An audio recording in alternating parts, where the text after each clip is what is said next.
की छावनियों से हर की पैड़ी पर पहुंचते हैं और स्नान करने के लिए जाते हैं। समय प्रबंधन एक बड़ी चुनौती रहती है, क्योंकि सभी के जाने के लिए रूट निर्धारित है और उनके जाने के लिए समय निर्धारित है, और उसके अलावा जो हर की पैड़ी पर स्नान करने का समय है वो भी उनके लिए निर्धारित है। प्रत्येक अखाड़े को आधे घंटे का समय दिया गया है। अगर किसी भी अखाड़े के साधु संतों के अलावा उनके साथ जो उनके अनुयायी हैं और भी जो भक्त लोग हैं वो बड़ी संख्या में पहुंचते हैं, तो समय कहीं ना कहीं उसमें उनका ज़्यादा लग जाता है, और इससे जो अगले अखाड़ों का जो क्रम है स्नान करने का वो प्रभावित हो जाता है। और वही हमें पिछले शाही स्नान के दौरान देखने के लिए मिला।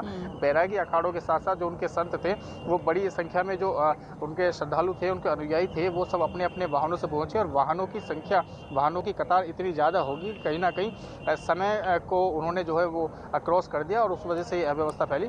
उसी के लिए मेला प्रशासन की ओर से ये प्रयास किया गया है, और जो सेक्टर मजिस्ट्रेट हैं उनको ये निर्देश दिया गया है कि उनके सेक्टर से जो भी अखाड़े निकल रहे हैं वो निर्धारित संख्या के अनुसार ही निकलें, और जितने भी लोगों के जाने की ज़रूरत है, जितने वाहनों के निकलने की ज़रूरत है, उतने ही वो वाहन निकले। अनियंत्रित रूप से और असीमित रूप से वाहन यदि जाएंगे तो एक स्थान पर पहुंचकर ये जो है अव्यवस्था का कारण जरूर बनता है, तो उसको इस बार ध्यान रखा जा रहा है। बाकी स्नानों का जो क्रम है, अखाड़ों के जो निकलने का और स्नान करने का जो क्रम है, उसमें किसी भी तरह का परिवर्तन नहीं है। जी पुलकित, हमने ये भी देखा था कि अगर हम पिछले 2 शाही स्नानों की बात करें, उस पर सवाल इस बात को लेकर उठे कि भाई जो बाबा आ रहे हैं, साधु संत आ रहे हैं, वो खुद नॉर्म्स को फॉलो नहीं कर रहे हैं, किसी ने मास्क नहीं लगाया हुआ है, कोई सोशल डिस्टेंसिंग यहाँ पर मेंटेन नहीं हो पा रही है। आज को लेकर ये तैयारी यहाँ पर की जा रही है कि इस तरह की तस्वीरें ना दिखें। क्या आपने वहाँ पर देखा, अगर हम अखाड़ों की बात करें, वो खुद नॉर्म्स फॉलो करते हुए आपको नजर आ रहे हैं? देखिए, ये ज़रूर एक यक्ष प्रश्न बना हुआ है, क्योंकि इसमें कोरोना और कोविड का जो संक्रमण है वो ही सबसे ज़्यादा चर्चा का विषय है। यहाँ हरिद्वार में क्योंकि इस वक्त एक महा आयोजन हो रहा है, बड़ी संख्या में यहाँ पर साधु संत और आम श्रद्धालु भी यहाँ पर मौजूद हैं, लेकिन उसके अलावा भी जहाँ पर बहुत ज़्यादा भीड़ भाड़ नहीं है, वहाँ के लिए भी कोविड के नियमों का पालन करना निश्चित तौर पर सबके लिए ज़रूरी है और चुनौती बना हुआ है। हरिद्वार की यदि बात करें, खासतौर पर अखाड़ों की यदि बात करें, तो ये जाहिर है कि उतने 100% नियमों का, कोविड नियमों का यहाँ पर पालन होता नजर नहीं आ रहा है। उसके अलावा जो श्रद्धालु हैं वहाँ पर भी 100% ऐसा कोई पालन होता नजर नहीं आ रहा है। लेकिन पुलिस अधिकारियों की जब बात इस संबंध में की जाती है तो उनका कहना है कि कानून व्यवस्था और भीड़ नियंत्रण ही पुलिस की सबसे पहली चुनौती होती है। और जब एक ऐसे जगह पर जब एक कहा जा सकता है कि श्रद्धालुओं का जब जमावड़ा लगता है, जनसैलाब होता है, तो कोविड नियम जैसे कि मास्क का पालन और सोशल डिस्टेंसिंग जैसी चीजें जरूर। चलिए, बने रहिए आप हमारे साथ, आपसे आगे बातचीत होती रहेगी। लेकिन जब शंकराचार्य चौक से निकला निरंजनी अखाड़ा, तो इस बार स्नान करने के लिए साध्वी निरंजन ज्योति भी आ रही हैं, और क्या कुछ कहा उन्होंने और क्या तस्वीर दिखी वो देखिए आप जरा।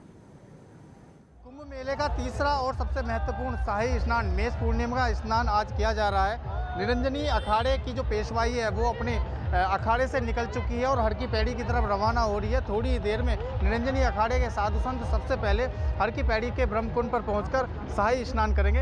इस वक्त हम शंकराचार्य चौक पर मौजूद है और आप देख सकते हैं कितनी लंबी और भव्य ये शोभा यात्रा, ये पेशवाई निरंजनी अखाड़े की निकल रही है। सबसे पहले आगे नागा साधु निकले, झूमते गाते हुए वो यहाँ से गए। उसके बाद अखाड़े के आचार्य महामंडलेश्वर और अब अन्य जो अखाड़े के महंत हैं, संत हैं, महामंडलेश्वर हैं, उनके रथ यहाँ पर एक के बाद एक निकल रहे हैं। बहुत लंबी ये कतार है।